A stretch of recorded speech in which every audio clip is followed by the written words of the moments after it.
বন্ধুরা, আপনাদের সকলকে আমাদের চ্যানেলে স্বাগত জানিয়ে পার্শ্ব শিক্ষকদের ভাতা বৃদ্ধি, পার্শ্ব শিক্ষকদের দাবি পূরণ এবং যে দাবিতে আপনারা সকলেই জানেন, আমরা বঞ্চিত ফোরামের পক্ষ থেকে গত 23 এপ্রিল রাজপথে নামা হয়েছিল এবং এসপিডিকে ডেপুটেশন দেওয়া হয়েছিল। এবং যে ডেপুটেশনের মধ্যে আপনারা সকলেই জানেন, এসপিডির পক্ষ থেকে এই ধরনের কমিটমেন্ট করা হয়েছিল যে আমাকে 7 দিন সময় দেওয়া হোক। সেই 23 এপ্রিল থেকে বন্ধুরা আজ 29 এপ্রিল, অর্থাৎ বুঝতেই পারছেন প্রায় 7 দিনের কাছাকাছি। এবং আগামী বুধবার তিনি জানাবেন যে কি হলো না হলো এই সমস্ত বিষয়টা। তার আগেই এই বিষয় নিয়ে পার্শ্ব শিক্ষকদের মধ্যে বাজার গরম করা তৈরি শুরু হয়ে গেছে। আর আজ আমরা এই বিষয় নিয়ে ডিসকাশন করব, পুরো ডিটেলসে আপনাদের জানাবো যে পার্শ্ব শিক্ষকদের এই মুহূর্তের স্ট্যাটাস কী রয়েছে। দেখুন, 23 এপ্রিল প্রোগ্রাম হয়েছে।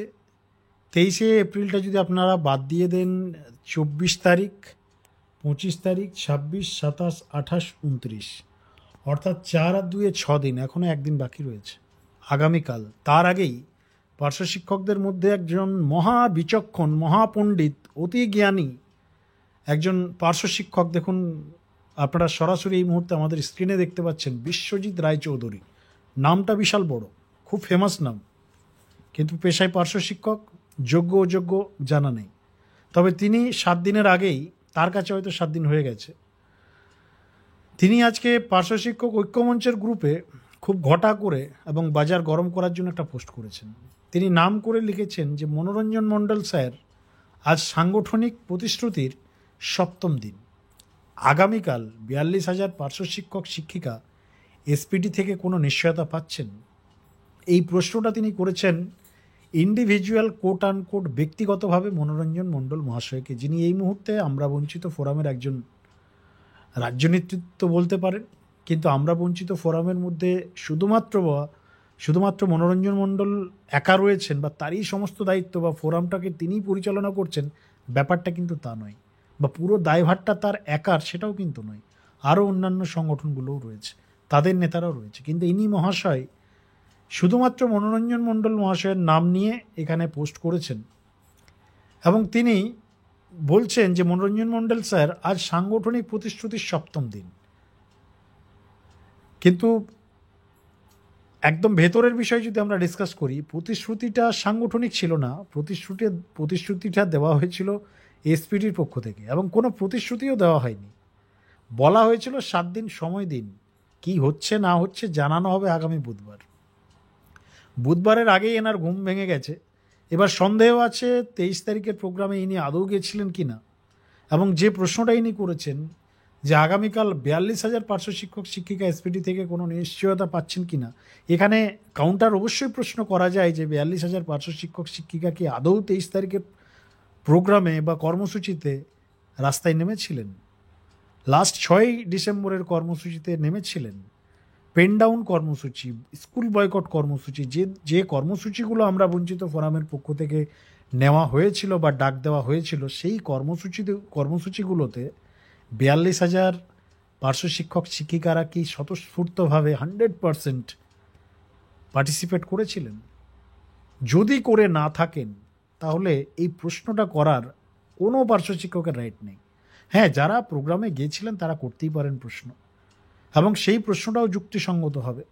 প্রতিশ্রুতি না মনোরঞ্জন মণ্ডল মহাশয় দিয়েছে, না আমরা বঞ্চিত ফোরামের পক্ষ থেকে দেওয়া হয়েছে যে আগামী 7 দিনের মধ্যে সব হয়ে যাবে। কমিটমেন্ট করেছেন এসপিডি, রাজ্যের স্টেট প্রজেক্ট ডিরেক্টর, যিনি সর্বশিক্ষা বা সমগ্র শিক্ষা পশ্চিমবাংলার এই মুহূর্তে শীর্ষ আধিকারিক রয়েছেন। তিনি বলেছেন 7 দিন সময় দিন, তারপর আসুন আপনারা বুধবার, কি বিষয় কি হচ্ছে না হচ্ছে জানানো হবে। নেগেটিভ পজিটিভ যে কোনো একটা আপডেট তিনি দেবেন আগামীকাল। আমাদের চ্যানেলে সেই খবর অবশ্যই আমরা টেলিকাস্ট করব। আমরা চেষ্টা করব মনোরঞ্জন মণ্ডল মহাশয়ের সরাসরি সাক্ষাৎকার আমাদের চ্যানেলে টেলিকাস্ট করার। বা এই আমরা বঞ্চিত ফোরামের আরও যারা নেতৃত্ব রয়েছেন বা আগামীকাল যারা বিকাশ ভবন যাবেন, তাদের বক্তব্য আমরা সরাসরি আমাদের চ্যানেলে টেলিকাস্ট করার চেষ্টা করব। কিন্তু আমরা এর আগেও বিভিন্ন প্রতিবেদনে আপনাদেরকে জানিয়েছি যে পার্শ্ব শিক্ষকদের মধ্যে সবাই নেতা, সবাই বিচক্ষণ, সবাই মহাপণ্ডিত, এবং সবথেকে যেটা ইম্পর্টেন্ট বিষয় সেটা হচ্ছে সবাই প্রাজ্ঞ, মানে ভুল ধরাই এক্সপার্ট সকলে। এবং বিবেকানন্দ থেকেও স্বামী বিবেকানন্দ যিনি রয়েছেন আমাদের আইডল বলতে পারি আমরা, তার বিখ্যাত বাণী আপনারা সকলেই জানেন, যত মত তত পথ। এখানে কিন্তু 42,000-এর মধ্যেই ইন্ডিভিজুয়াল সকলের এক একটা পথ রয়েছে। জ্ঞানে কেউ মানে বুদ্ধিয়ে কেউ কম নয়, এমনিতেই শিক্ষক, তার মধ্যেও মানে প্রচুর বুদ্ধি আর কি, জ্ঞানের অভাব নেই। এবং সবাই বিপ্লবী, আর সেই বিপ্লবীটা হচ্ছে সোশ্যাল মিডিয়াতে, রাস্তায় নয়। কর্মসূচিতে পাবেন না, কর্মসূচিতে আপনারা ওই 1.5 থেকে 2,000-ই পাবেন। বাকিটা সবাই ফেসবুকে আছে অ্যাক্টিভ, হোয়াটসঅ্যাপ গ্রুপে আছে। আপনি হোয়াটসঅ্যাপ গ্রুপে পার্শ্ব শিক্ষকদের যে কোনো গ্রুপে একটা সমালোচনা বা একটা কন্ট্রোভার্সিয়াল একটা পোস্ট করুন, দেখবেন 1000টা সেখানে বিতর্কিত রিপ্লাই আসবে। কিন্তু কোনো কর্মসূচি যদি ডাক দেওয়া হয় সেখানে পার্টিসিপেট হবে না। রাস্তায় নামার সময় বিভিন্ন এক্সকিউজ, 1000টা এক্সকিউজ। কোনো মিটিং হোক, কোনো মিছিল হোক, কোনো সভা হোক, এনারা বাইরে বেরোতে নানান ধরনের এক্সকিউজ দিয়ে বাড়িতে বসে থাকবেন। এবার আপনাদের দেখাবো ভেতরের কমেন্টগুলো, একটু দেখুন। বিশ্বজিৎ রায় চৌধুরী মহাপণ্ডিত মহাশয় দেখুন হাইলাইট করে লিখেছেন, ইনি আদৌ পার্শ্ব শিক্ষক কিনা জানা নেই, তার ইন্ডিভিজুয়াল পরিচয় আমাদের জানা নেই, আর ব্যক্তিগত প্রোফাইল আমরা সেখানে ঢুকছি না। এবার বিষয় হচ্ছে তিনি হাইলাইট করে এই পোস্টটা লিখেছেন, এবং তিনি দেখুন তার পোস্টের পরিপ্রেক্ষিতে বিশ্বজিৎ নাথ রয় লিখেছেন, আন্দোলন থামিয়ে দেওয়া হচ্ছে, এছাড়া কিছুই না। এছাড়াও আবুল ফাজাল মণ্ডল তিনি লিখেছেন, মনোরঞ্জন কেন, যে রঞ্জনেই আসুক পার্শ্ব শিক্ষকদের বেতন বাড়াতে পারবেন না, এরাই তো পার্শ্ব শিক্ষকদের শেষ করে দিল। অর্থাৎ একজন রাজ্য নেতৃত্বকে কীভাবে কুরুচিকর একজন মানে ব্যঙ্গ করা হয়েছে এই কমেন্টের মাধ্যমে, সেটা আপনারা দেখতে পাচ্ছেন। এই আবুল ফাজল মণ্ডল, চিনে রাখুন এই মহাশয়কে, দেখতে পাচ্ছেন আপনারা। এবং তার সঙ্গে দেখতে পাচ্ছেন আপনারা স্বর্গে যাওয়ার পর হবে, কেউ লিখেছেন আশা কম, আমির হোসেন লিখছেন ভুলে গেছে হয়তো, বিশ্বজিৎ রায় নয় আবার লিখেছেন যাই হোক আপনার ইচ্ছা পূরণ হলো। সঞ্জয় সেনাপতি তিনি লিখেছেন, এইরকম গল্পের কথা আগে অনেকবার শুনেছি, তবে দেখা যাক, এখনও একদিন আছে, কিছু একটা হতেও পারে, আর একদিন অপেক্ষা করুন, তারপর মন্তব্য করবেন। তিনি কিন্তু মোটামুটি যুক্তিসঙ্গত লিখেছে। এবার আশিস দে লিখেছেন, আরও 2 দিন দেওয়া হোক, 9 দিন দেওয়া হোক, তাও যদি কিছু হয়। এছাড়াও আপনারা দেখতে পাচ্ছেন সুব্রত ব্যানার্জি, তিনি খুব গুরুত্বপূর্ণ এখানে কমেন্ট করেছেন। তিনি বলছেন যে মনোরঞ্জন স্যার কখনো বলেননি যে জিও দেবেন, ভুলভাল পোস্ট করে বাজার গরম করে কোনো লাভ নেই। বুধবার এসপিডি যেতে বলেছেন, ভাতা বৃদ্ধি হবে না সত্যটা বলবেন, আগামীকাল আপনিও আসুন, নিজে শুনে যাবেন কি বলল এসপিডি। বন্ধুরা, সুব্রত ব্যানার্জি পেশায় পার্শ্ব শিক্ষক, তিনি খুব গুরুত্বপূর্ণ কথা এখানে লিখেছেন, এবং তিনি ডাইরেক্ট বলেছেন যে এই ফেসবুকে ভাষণ না দিয়ে, বাজার গরম না করে, প্র্যাকটিক্যালি এসপিডির যে অফিস বিকাশ ভবন 5th ফ্লোর সেখানে আসুন। বাড়ি থেকে একটু বার হতে হবে খবর নেওয়ার জন্য। আসলে বাড়িতে বসে মেন স্ট্রিম মিডিয়ায় দেখুন খবরাখবর সম্প্রচার হয় না। খুব বড় কোনো কর্মসূচি হলে মিডিয়াদের যারা রয়েছে, মিডিয়া ভাই বন্ধুরা, তাদেরকে রিকোয়েস্ট করা হলে সেই ধরনের ছোটোখাটো পেপারে বা অনেক সময় মেন স্ট্রিম মিডিয়াতেও খবর আসে, কিন্তু রেগুলার তো খবর পাওয়া যায় না কন্ট্যাকচুয়ালদের।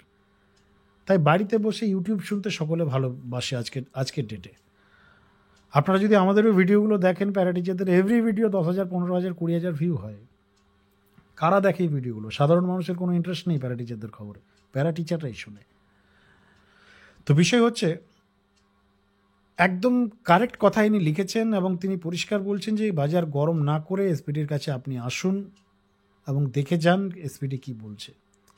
তো বন্ধুরা, এই হচ্ছে আজকের বিষয়, দেখার বিষয় আগামীকাল সত্যি এসপিডি কী বার্তা দেন, কী রিপোর্ট রাখেন, সকলের নজর রয়েছে।